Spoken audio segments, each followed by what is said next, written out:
Shalom Bapak Ibu Saudara yang Tuhan Yesus kasihi. Kita bersyukur hari ini Tuhan pasti memberi kesempatan untuk bersama-sama beribadah kepadanya. Mari kita persiapkan hati kita arahkan pikiran kita untuk memuji menyembah Tuhan. Mari saya mengundang kita untuk bersama-sama mengambil waktu teduh berdoa di hadapan Tuhan.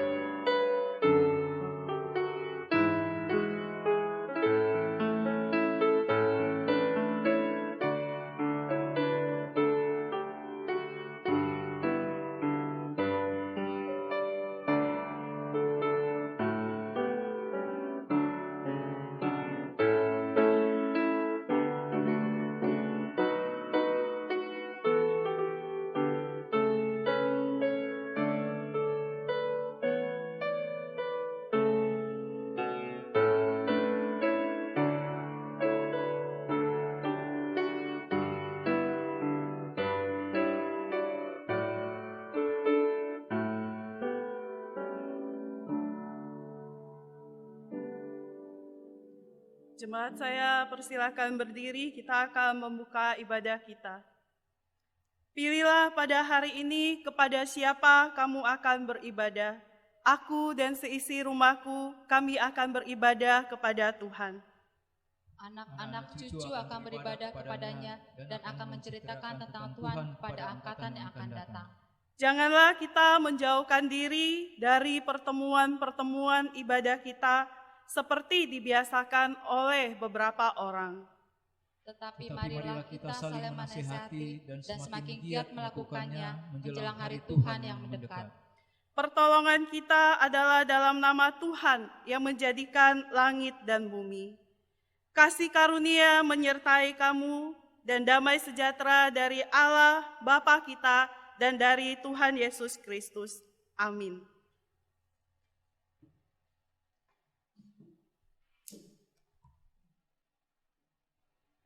Selamat pagi, selamat hari Minggu, jemaat yang Tuhan Yesus Kristus kasihi.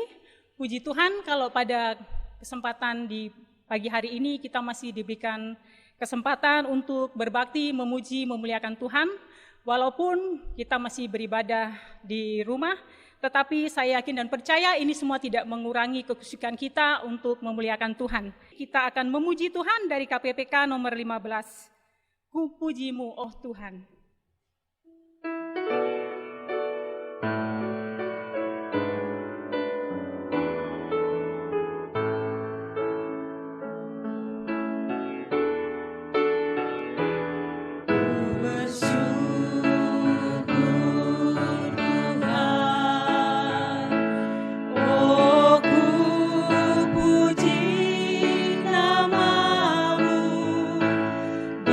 Antara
Terpujilah namamu Bapa, Allah yang senantiasa mengasihi kami. Kami mengucap syukur terima kasih Tuhan Yesus buat kasih dan kemurahan Tuhan, di mana sepanjang sepekan Tuhan telah menjaga memelihara kehidupan kami. Hingga di hari Minggu yang baru ini Tuhan, kami boleh dibangunkan dalam keadaan tubuh yang sehat. Kami akan berbakti, memuji, memuliakan Engkau, mengucap syukur atas penyertaan Tuhan, atas kebaikan Tuhan, atas setiap berkat-berkat Tuhan yang Tuhan telah beri untuk kami nikmati di tengah-tengah kehidupan kami. Terima kasih Tuhan atas kasih dan kemurahan-Mu. Kami juga berdoa, memohon belas kasih daripadamu Tuhan, ampuni kami akan setiap salah dan dosa yang selama ini telah kami perbuat melawan kehendak Tuhan. Tuhan layakkan kami, agar kami di pagi hari ini boleh diberkati dengan kebenaran firman-Mu. Terima kasih Bapa, pimpin sertai ibadah kami dari awal sampai akhir, kami serahkan ke dalam tangan pengasihan Tuhan. Di dalam nama Tuhan Yesus Kristus kami berdoa dan mengucap syukur. Haleluya, amin. Bapak Ibu jemaat sekalian, disilakan untuk duduk kembali. Kita akan kembali memuji Tuhan dari KPPK nomor 79 ayat 1 dan ayat yang ketiga. Puji Tuhan yang Maha Mulia.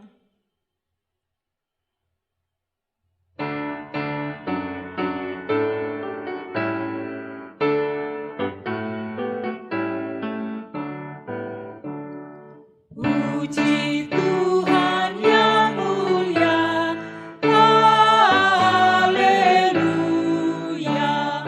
Umat Tuhan memohon, haleluya. Malaikat semua sujud, haleluya. Ku menerima kasih-Nya, haleluya.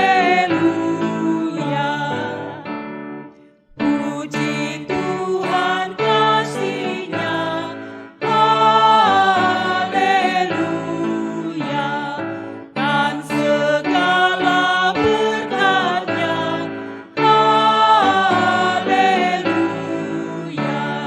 Dia mengutus anak-Nya, haleluya. Genaplah tebusan-Nya, haleluya. Kita masih terus memuji Tuhan dari pujian yang berjudul Tuhan Yesus Baik.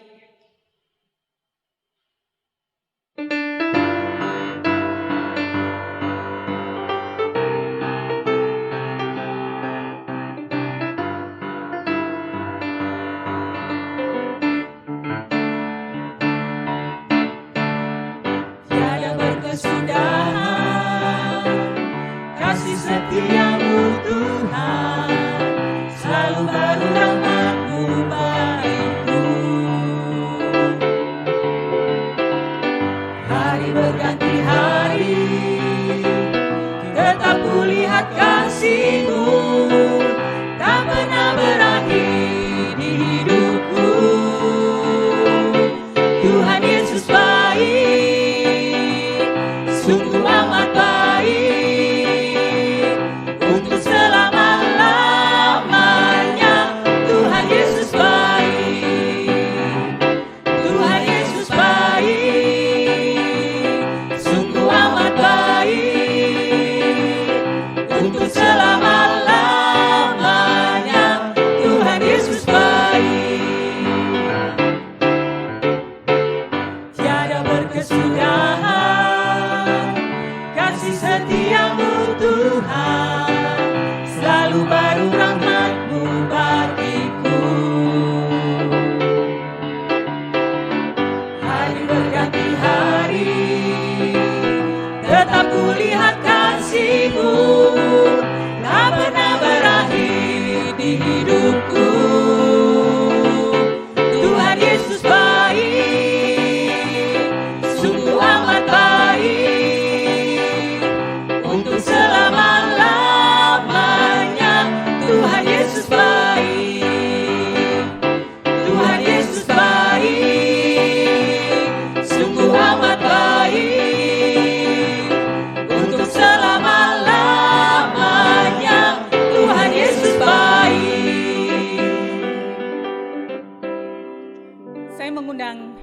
jemaat untuk berdiri, kita akan membacakan pengakuan iman rasuli dengan berkata demikian.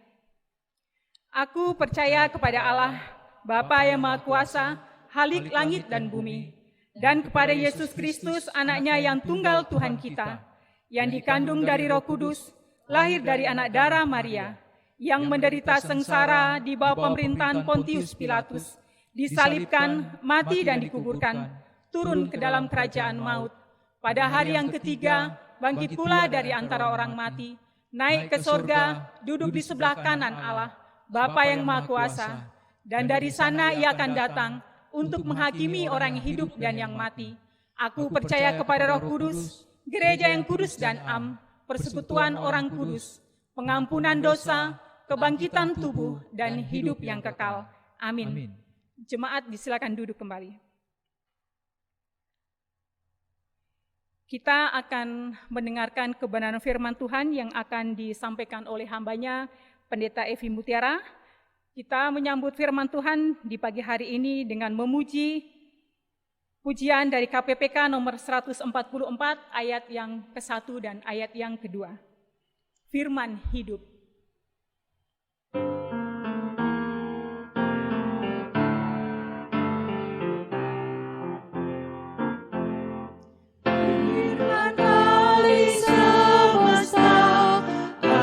Firman hidup yang mengasuh makhluknya, ajak firman hidup, bimbingan yang tepat bagi orang sesat, firman indah, firman ajaib, firman yang beri hidup, firman indah,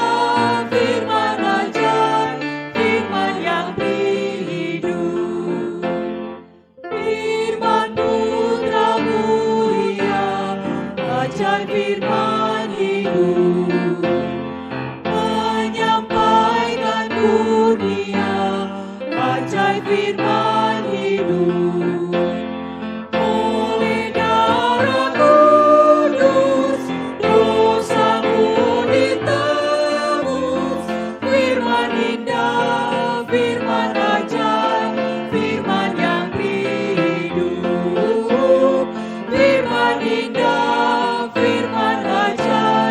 firman yang hidup.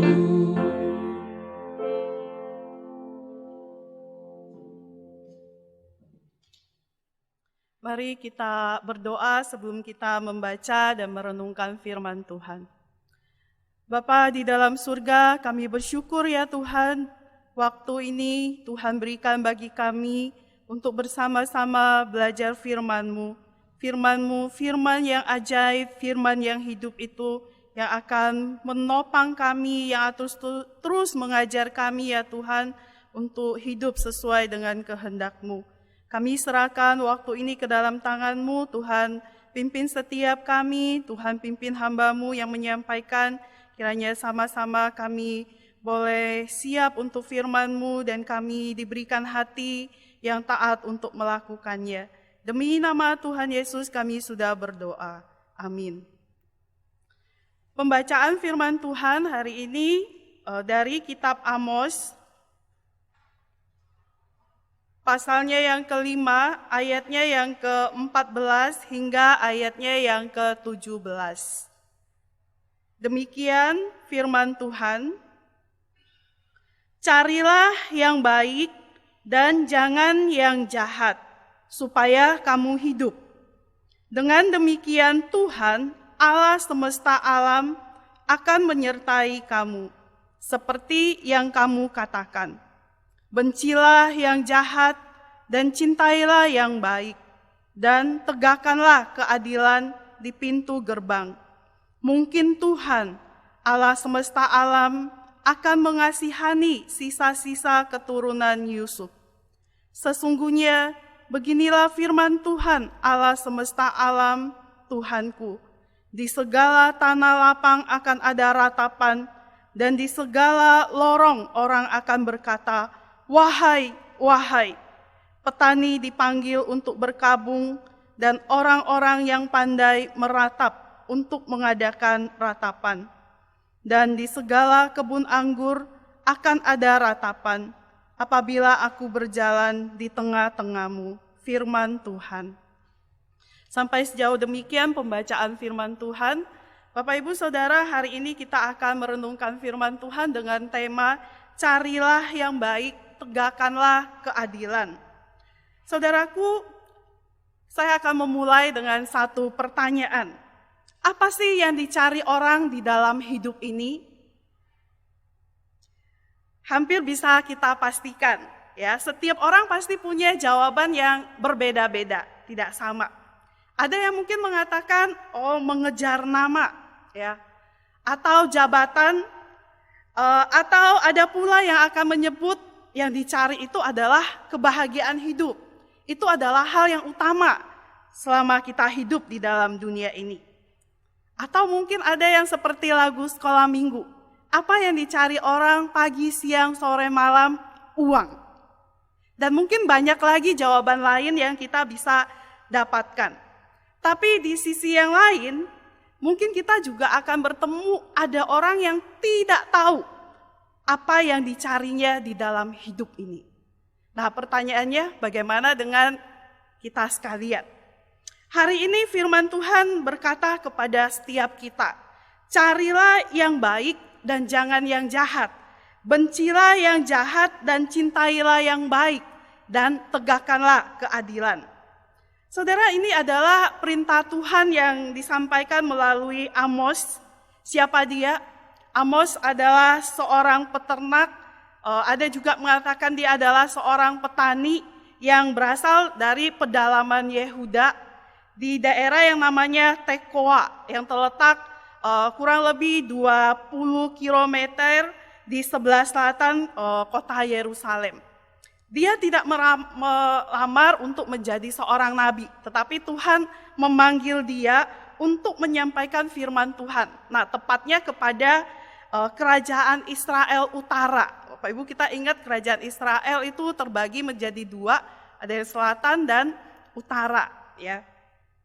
Nah, Bapak Ibu Saudara, di sini Tuhan memberikan hal yang sangat-sangat spesifik untuk kita sebagai anak-anak Tuhan cari dan kejar di dalam hidup ini, yaitu carilah yang baik, bencilah yang jahat, tegakkanlah keadilan.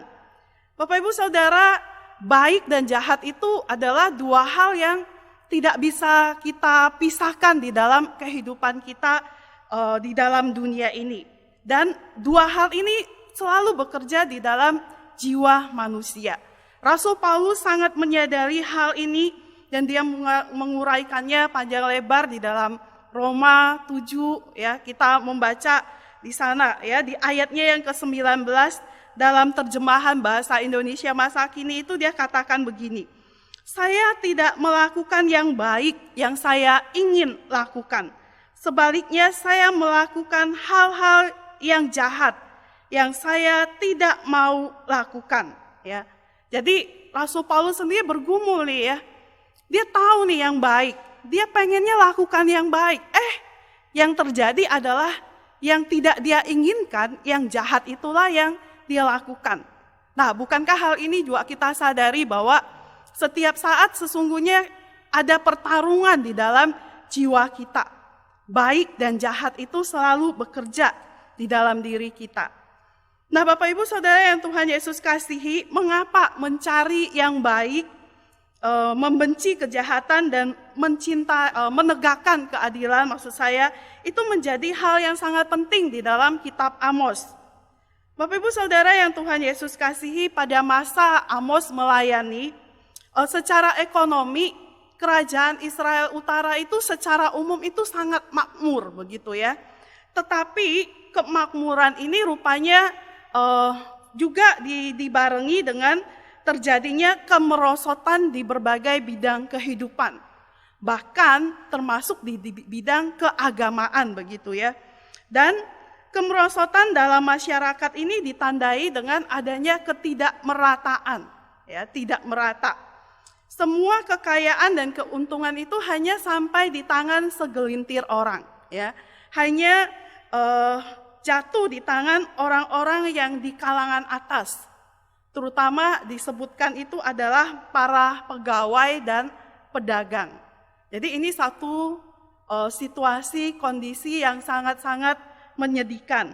Jadi orang-orang yang menjabat, ya, punya jabatan seperti hakim, kemudian para imam, para nabi bahkan sangat korup pada masa itu.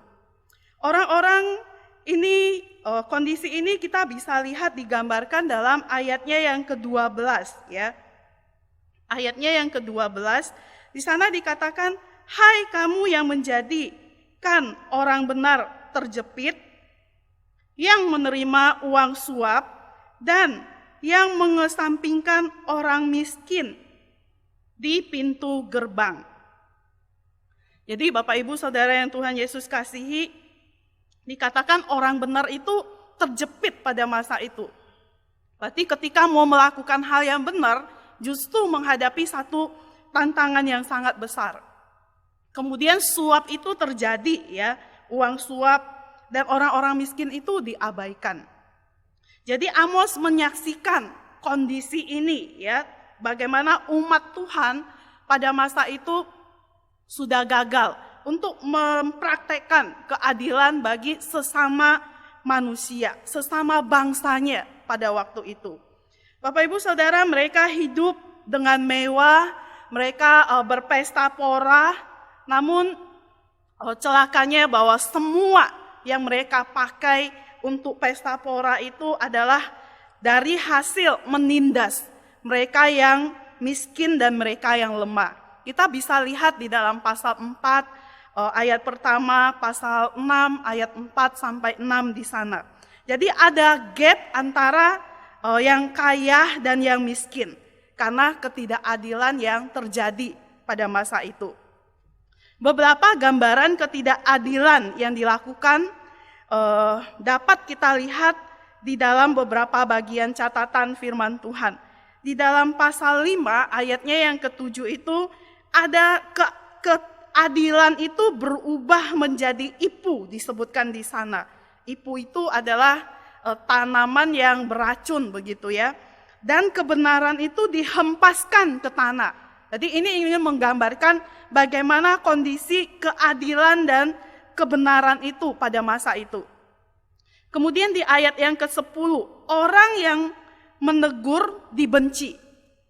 Jadi orang yang melakukan kesalahan ditegur, orang yang menegur ini dibenci gitu ya. Dibenci. Kemudian ayat 11 sampai 12, orang benar terjepit, suap merajalela dan miskin ya, dan orang miskin dilupakan. Bapak Ibu Saudara, para petinggi itu makin kaya, mereka bikin pesta pora yang sangat meriah ketimbang mereka memikirkan sesama yang sedang dalam kondisi yang susah, sulit, dalam kemiskinan mereka. Bapak Ibu Saudara, bukankah kondisi seperti ini pun masih terjadi sampai pada masa kita ada? Bukan hanya pada masa Amos, kita pernah mendengar bagaimana masalah kemiskinan dan tindakan ketidakadilan terjadi kepada mereka yang miskin. Kita pernah ingat ada seorang nenek yang mengambil 2 batang kayu jati untuk bikin tempat tidur dan harus dihukum 1 tahun lebih ya. Karena si nenek bilang itu adalah kayu dari tanahnya, tetapi hukum mengatakan dia mengambil itu dari tanah perhutani ya, dan dia dituntut ya, hanya pengen bikin tempat tidur ya. Padahal kalau kita lihat illegal logging terjadi begitu hebat dan masih bebas aja tuh ya. Kemudian yang baru-baru ini terjadi Bapak Ibu Saudara di kompas.com tanggal 4 September itu diberitakan Polri mencatat terdapat 107 kasus dugaan penyelewengan dana bantuan sosial bagi warga yang terdampak COVID-19 hingga akhir Agustus 2020. Jadi sampai Agustus ya, ada begitu banyak kasus penyelewengan yang seharusnya sampai kepada mereka yang membutuhkan. Tetapi kemana nggak tahu, masih dalam proses penyelidikan. Dan ini bukan terjadi di satu tempat saja. Ya, ketika saya membaca ini, saya cukup kaget karena kasus dugaan ini dikatakan tersebar di 21 provinsi di Indonesia. Nah, Bapak Ibu, ini kondisi situasi bagaimana dari zaman ke zaman tuntutan firman Tuhan tetap sama bagi kita, ya. Nah, kita lihat di dalam bidang keagamaan pada masa itu. Ibadah Israel Utara adalah ibadah yang semarak dengan persembahan korban yang bagus-bagus gitu ya, yang tambun-tambun. Sehingga pada masa itu bait Allah itu sangat berlimpah dengan korban-korban tambun. Selain itu nyanyian-nyanyian peribadatan Israel Utara itu juga sangat semarak, sangat indah, sangat menarik hati. Tapi peribadatan Israel Utara ini dirancang sedemikian karena Israel Utara ini terpengaruh gaya ibadah orang Kanaan, ya.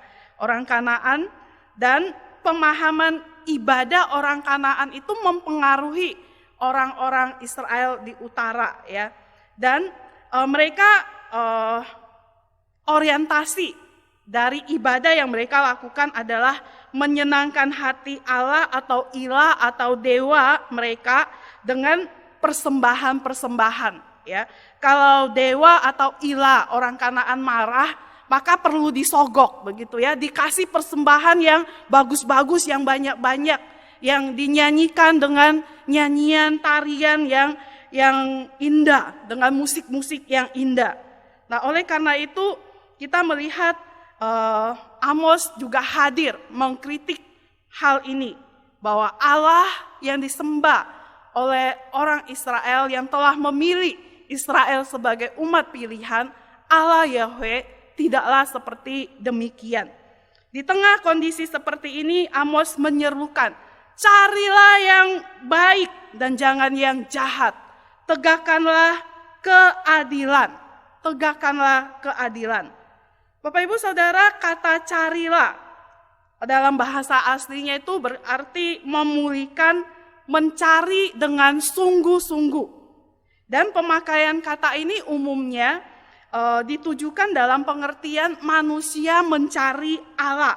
Misalnya melalui ibadah, doa, mencari tahu apa yang menjadi keinginan Allah atau apa yang menjadi tuntunannya. Nah, kalau kita lihat dengan melihat arti kata carilah di sini, kemudian kita memperhatikan ayat yang ke-6 dari pasalnya yang ke-5, saya bacakan buat kita. Pasal 5 ayat 6 dikatakan di sana, carilah Tuhan, maka kamu akan hidup, supaya jangan ia memasuki keturunan Yusuf bagaikan api yang memakannya habis dengan tidak ada yang memadamkan bagi Betel. Carilah Tuhan, maka kamu akan hidup. Dan kalau kita perhatikan latar belakang seperti yang tadi saya uraikan, kehidupan masyarakat pada waktu itu, maka mencari yang baik di sini boleh kita katakan bahwa seruan ini adalah seruan untuk mencari Tuhan dengan sungguh-sungguh. Mencari Tuhan dengan sungguh-sungguh, apa yang menjadi kehendak Tuhan, yang Tuhan mau umatnya lakukan. Nah Bapak Ibu, kalau kita lihat ayat yang ke-6 tadi, sesungguhnya ayat 14 ini adalah pengulangan dari ayatnya yang sebelumnya itu, ya. Kenapa ayat ini diulang? Ajakan untuk mencari yang baik, mencari Tuhan itu diulang. Nah Bapak Ibu Saudara, ini karena betapa sulitnya membawa bangsa tersebut kepada pertobatan. Dan kesulitan ini terjadi karena berbuat jahat, tidak melakukan apa yang Tuhan buat, maksud saya yang Tuhan kehendaki, itu sudah seakan menjadi karakter sehari-hari daripada orang-orang pada masa itu. Sudah jadi kebiasaan mereka. Emang hari-harinya mereka lakukan itu. Ya, jadi makanya seruan untuk mencari Tuhan, mencari kebaikan itu begitu sulit, ya. Nah, selanjutnya kita perhatikan tentang bencilah kejahatan. Ini adalah satu-satunya kebencian yang Tuhan izinkan. Ya, Tuhan tidak pernah mengizinkan kita membenci, tetapi Tuhan mengingatkan kita juga untuk membenci, ya, membenci satu-satunya ini, membenci kejahatan dan dosa. Ya, Mazmur 119 ayat 163 itu katakan, aku benci. Tuhan berkata, aku benci dan merasa jijik terhadap dusta, tetapi Tauratmu kucintai. Jadi membenci yang jahat dan mencintai yang baik adalah mencintai apa yang dituntut oleh Tuhan dalam hidup kita sebagai umat-Nya dan memegang keadilan Tuhan. Nah, Bapak Ibu, Saudara yang Tuhan Yesus kasihi, pada masa itu dan masa kita hidup saat ini, tidak sedikit anak Tuhan yang mencari Tuhan, iya, tetap melakukan hal yang baik, iya, tanpa membuang kejahatan.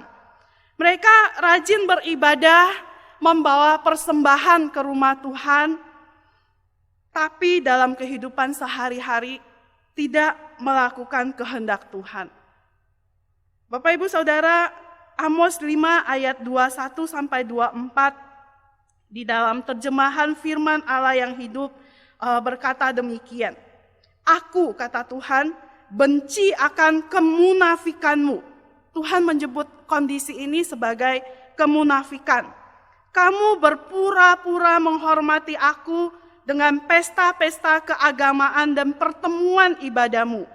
Aku tidak akan menerima kurban bakaran dan kurban pengucapan syukurmu. Aku tidak mau peduli akan kurban pendamaianmu. Jauhkan daripadaku nyanyian-nyanyian pujianmu yang hanya merupakan kebisingan di telingaku. Aku tidak akan mendengarkan musikmu betapapun merdunya. Aku ingin melihat keadilan yang membanjir dan perbuatan baik yang mengalir deras. Nah, ini yang Tuhan katakan terhadap apa yang dilakukan oleh umat-Nya Israel. Bapak Ibu Saudara yang Tuhan Yesus kasihi. Jadi di sini mengingatkan kita bahwa mencari yang baik, ya, mencari Tuhan tidak dibatasi pada memperbanyak ibadah secara ritual atau persembahan kita. Yang Tuhan kehendaki adalah kita terus mengevaluasi diri kita, memperbaiki kehidupan kita yang sepadan dengan kehendak Tuhan. Itu yang Tuhan kehendaki, ya.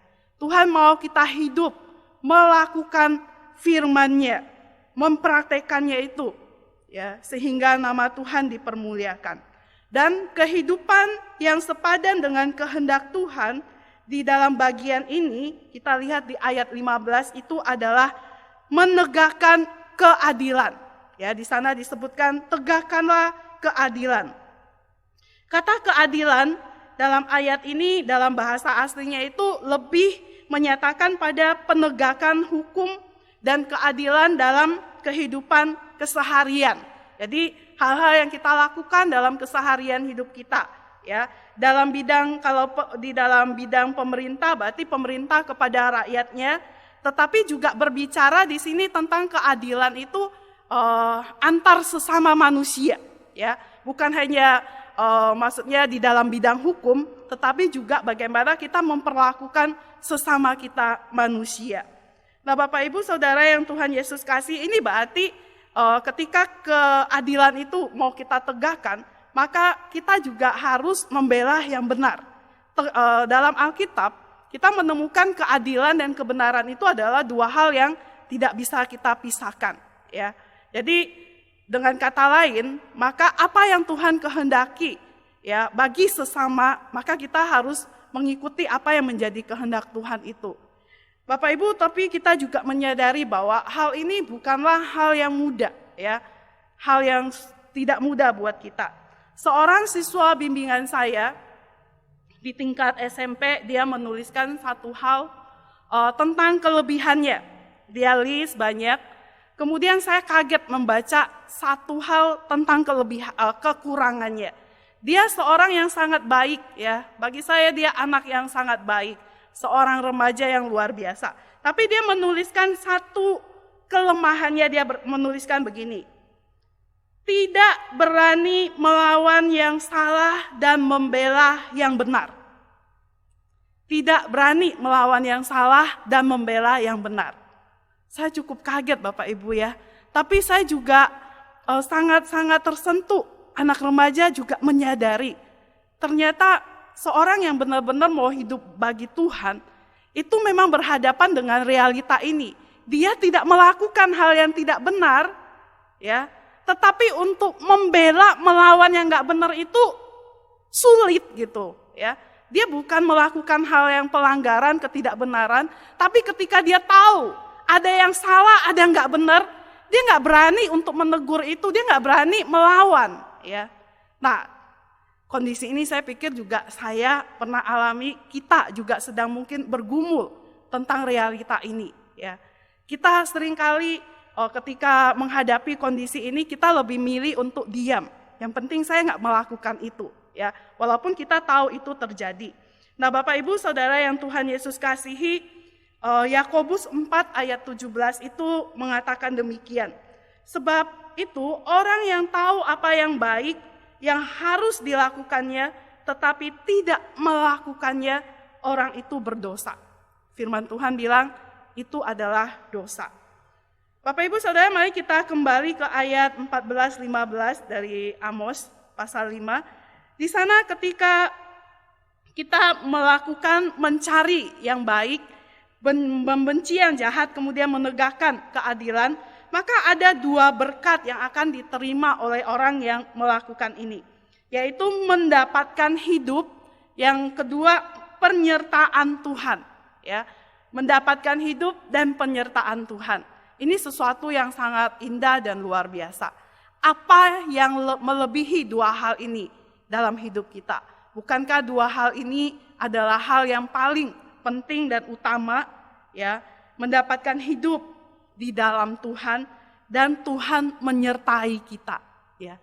Bapak Ibu Saudara yang Tuhan Yesus kasihi, bahkan di dalam ayatnya yang ke-15 bagian akhir itu dikatakan, melakukan yang baik itu juga membuat Allah berbelas kasihan.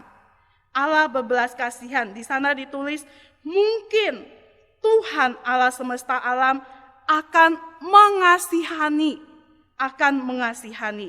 Nah, Bapak Ibu Saudara, Amos menggunakan pola pikir orang Kanaan untuk menegur umat Tuhan yang ada di Israel Utara. Kalau Ila atau orang Kanaan gembira karena musik yang indah dan korban persembahan yang tambun-tambun, Allah Israel adalah Allah yang berbelas kasihan karena perbuatan baik umatnya. Amos menantang mereka untuk membuat pilihan.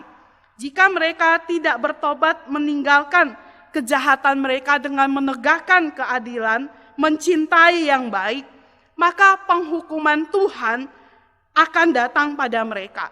Bapak Ibu Saudara, kita perhatikan di dalam ayat 16-17. Di sana dikatakan hasil dari penghukuman yang akan datang itu akan menimbulkan ratap tangis di mana-mana. Di kota, di desa, ya, baik di lapangan maupun di kebun anggur dikatakan. Bapak Ibu Saudara, dalam perjanjian lama, kebun anggur itu adalah simbol dari berkat Tuhan. Ya, ini menunjukkan bahwa Tuhan benar-benar tidak akan memberkati mereka. Bahkan ada ratap tangis di kebun anggur, ya, di kebun anggur itu. Ya. Nah, Bapak Ibu Saudara yang Tuhan Yesus kasihi, apa aplikasi firman Tuhan hari ini di dalam hidup kita? Yang pertama, Tuhan memberikan hal yang sangat spesifik kepada kita anak-anak Tuhan untuk kita cari, untuk kita kejar di dalam hidup kita di dunia ini, yaitu yang baik, benci yang jahat, ya. Dan itu diwujudkan dengan menegakkan keadilan. Menegakkan keadilan di sini bukan saja tidak melakukan ketidakadilan, tapi juga berarti kita turut ambil bagian dalam memerangi ketidakadilan dan peduli terhadap penderitaan sesama kita di sekeliling kita. Kemudian yang kedua, untuk memerangi ketidakadilan, kita harus memulainya dari diri sendiri. Kita jangan bilang, saya mau menegakkan keadilan di bangsa Indonesia atau di tanah Papua. Semua itu harus dimulai dari diri kita sendiri. Dari rumah kita sendiri. Amos 5 ayat 15b itu katakan, tegakkanlah keadilan di pintu gerbang. Ya, pintu gerbang itu menuju kepada diri kita sendiri, rumah kita. Di mana keadilan itu, proses itu terjadi di sana. Proses itu ditegakkan di sana. Di mana semua anggota keluarga memperoleh haknya. Ya. Suami kepada istri, istri kepada suami, orang tua yang punya anak, berarti orang tua kepada anak-anaknya. Bapak Ibu Saudara, dalam minggu ini saya mengikuti satu webinar keluarga. Saya sangat-sangat tertegur dengan 2 pertanyaan yang diajukan oleh peserta yang menjadi perenungan saya. Di sana ditanyakan yang pertama ya, ada suami yang mementingkan orang tuanya dengan mengabaikan istrinya. Dengan alasan apa? Dengan alasan menghormati dan mengabdi kepada orang tua. Karena itu istri nggak diperhatikan, ya. Kemudian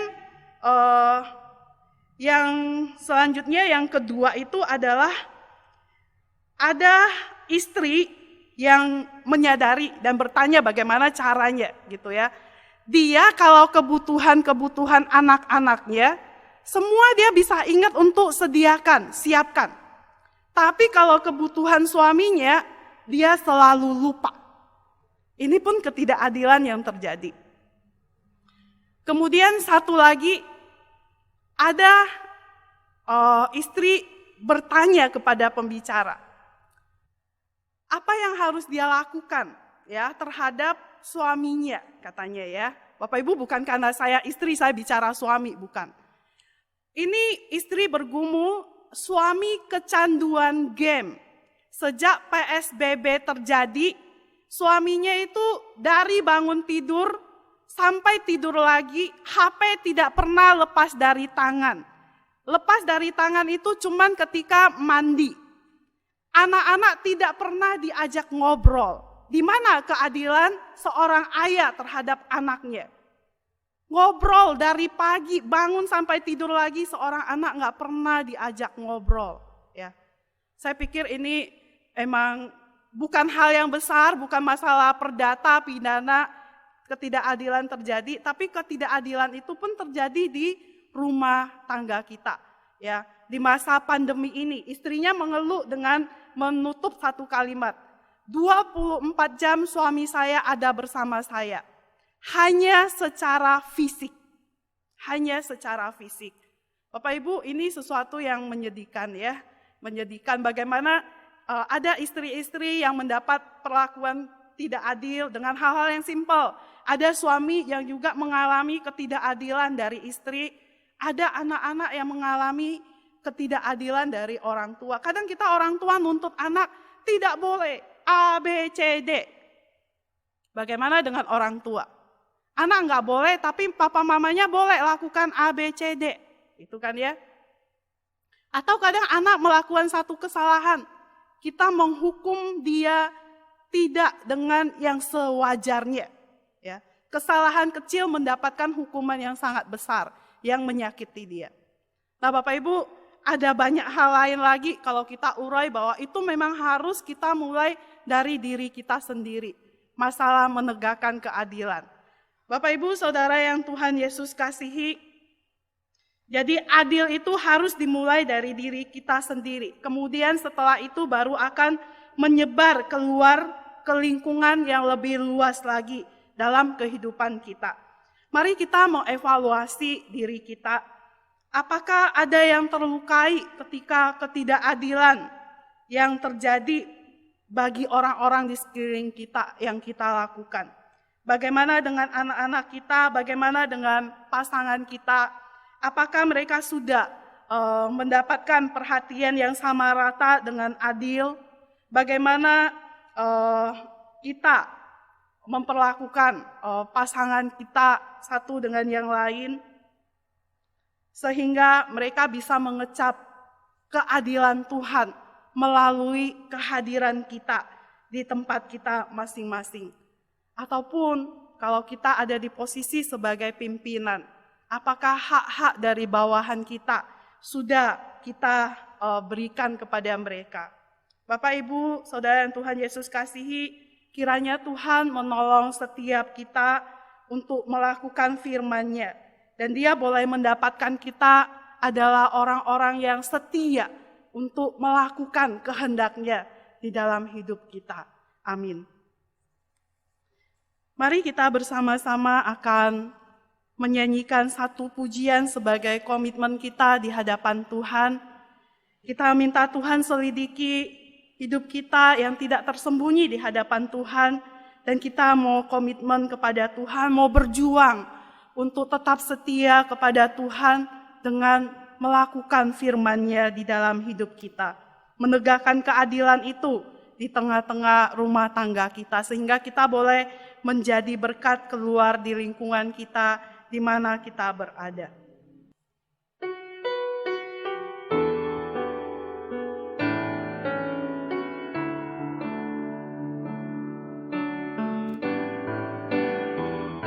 Selidiki aku, lihat hatiku, apakah aku sungguh mengasihimu, Yesus, Kau yang Maha Tahu dan menilai hidupku, tak ada yang tersembunyi bagimu.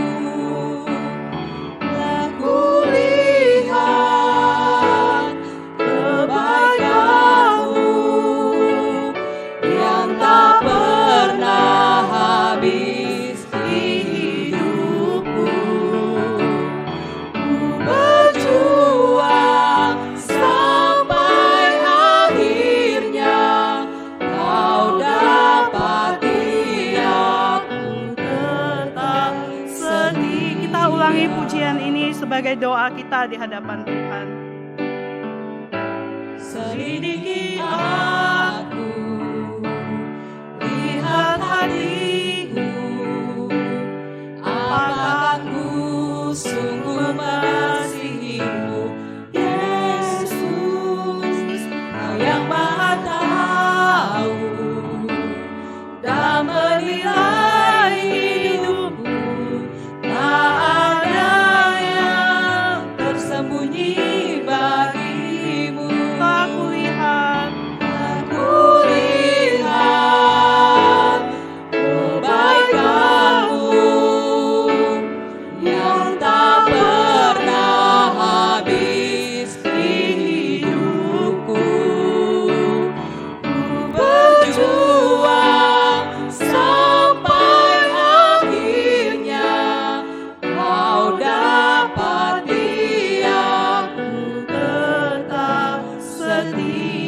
aku berjuang Ku berjuang sampai akhirnya Kau dapati aku tetap setia.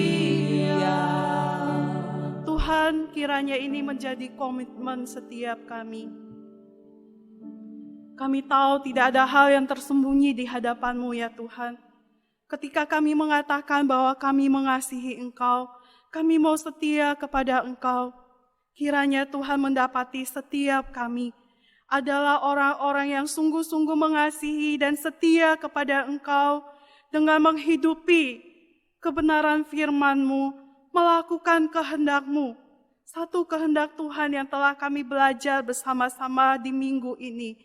Bagaimana kami mencari yang baik, membenci yang jahat, dengan kami menegakkan keadilan di tengah-tengah kehidupan keluarga kami ya Tuhan. Kami mohon ampun padamu. Mungkin ada banyak hal yang kami telah lakukan. Ternyata itu adalah hal yang tidak adil, yang sudah menyakiti orang-orang yang ada di sekeliling kami. Mungkin itu adalah pasangan kami. Mungkin itu adalah anak-anak kami. Mungkin itu adalah bawahan kami, karyawan kami, ataupun yang lainnya ya Tuhan. Kami mohon belas kasihan-Mu dan berikanlah kami kekuatan Tuhan, pertolongan daripadamu Tuhan, untuk kami menjalani hari-hari ke depan, untuk boleh sungguh menegakkan keadilan, kebenaran itu melalui kehidupan kami, sehingga orang-orang boleh menyaksikan Allah yang adil dan benar itu sungguh hidup melalui kehidupan kami. Bapa di dalam surga, pada saat ini bersama-sama kami juga datang doakan untuk para pejabat pemerintah kami ya Tuhan. Kiranya mereka juga menjalankan roda pemerintahan dengan adil. Mereka melaksanakan kewajiban-kewajiban mereka dan juga memberikan hak-hak yang sepantasnya, sepatutnya dirasakan dan dinikmati oleh rakyat ya Tuhan. Kami mohon Tuhan senantiasa memberikan hikmat atas mereka. Pemerintah kami Tuhan, dari yang tertinggi hingga yang terendah di daerah-daerah, desa-desa di pedalaman, boleh menikmati hak-hak mereka, keadilan mereka ya Tuhan. Kami bersama-sama juga datang doakan untuk saudara-saudara kami yang sedang dalam kondisi lemah tubuh, yang sakit. Tuhan, kiranya Engkau merawat mereka, menjamah mereka ya Tuhan. Kiranya Engkau memberikan kekuatan iman atas mereka, dan setiap tindakan medis Tuhan berkati, membawa kebaikan, pemulihan atas setiap mereka. Terima kasih Bapa, kami juga sama-sama terus menyerahkan untuk saudara-saudara kami sebagai tenaga medis dan para medis ya Tuhan. Kami sebut nama mereka dan serahkan ke dalam tangan-Mu, Ibu Ani Uniputi, Ibu Paulina, Ibu Foni, Bapak Haro Manugan, Ibu Ayu. Kami doakan untuk Dr. Abinus, Dr. Elim, Dr. Sarah, Dr. Merani, Dr. Yuswita, Dr. David, Dr. Deborah, Dr. Tedion, Dr. Grace, Dr. Steffi, Dr. Rani, Dr. Manuela, Dr. Wis, Dr. Gary, Dr. Octaviani, Dr. Nicholas, dan juga Dr. Sophie ya Tuhan. Kiranya Tuhan senantiasa memelihara saudara-saudara kami Tuhan, senantiasa mengaruniakan kekuatan kesehatan atas mereka. Mereka ada di barisan paling depan di masa-masa pandemi ini Tuhan, yang merawat, memperhatikan para pasien. Tuhan juga memberkati keluarga mereka masing-masing. Terima kasih Tuhan Yesus, kami serahkan juga saudara-saudara kami di antara mereka yang saat ini sedang menderita oleh karena terjangkit COVID-19. Tuhan memberkati proses medis yang mereka jalani dalam istirahat, isolasi mandiri, mereka boleh dipulihkan oleh Tuhan. Terima kasih Bapa, kami juga serahkan untuk keluarga kami, masing-masing pekerjaan masa depan, anggota jemaat Gereja Kalam Kudus Jayapura. Tuhan pimpin, Tuhan berkati senantiasa, pengharapan iman yang teguh di dalam Tuhan, senantiasa menguatkan, senantiasa meneguhkan di dalam perjuangan di masa-masa yang sulit ini. Di antara mereka ada yang sedang mencari pekerjaan, Tuhan kiranya Engkau juga memberikan hikmat dan juga memberikan pekerjaan tepat pada waktunya. Terima kasih Bapa, kami juga bersyukur untuk persembahan jemaat Tuhan yang sudah dikumpulkan di rumah kami masing-masing. Kiranya Tuhan memberkati persembahan ini, boleh dipakai oleh Tuhan menjadi alat berkat-Mu ya Bapa, bagi pelayanan di gereja di mana-mana Tuhan kehendaki. Dan Tuhan memberkati yang masih ada pada setiap kami Tuhan, untuk boleh kami kelola dengan baik. Terpuji nama-Mu ya Bapa, demi nama Tuhan Yesus kami sudah berdoa. Amin. Jemaat saya persilahkan berdiri, kita akan akhiri ibadah kita naikkan doksologi.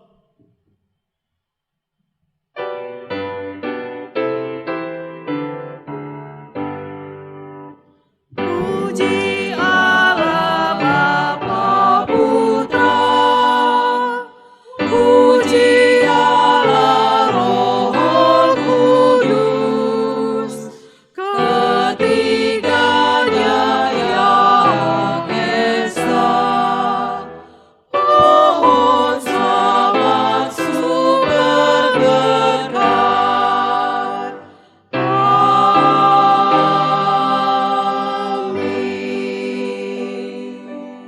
saudaraku, arahkanlah hatimu kepada Tuhan dan terimalah berkat daripadanya.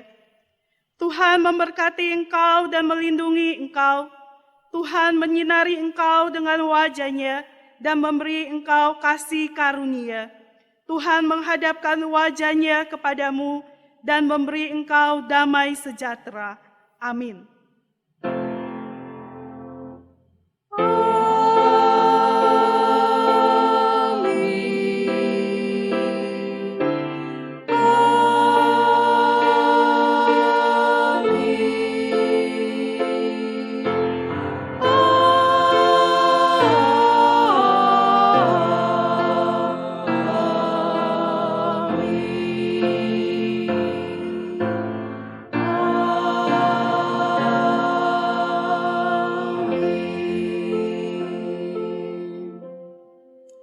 Ibadah selesai, jemaat dipersilakan duduk. Saat teduh, Tuhan Yesus memberkati.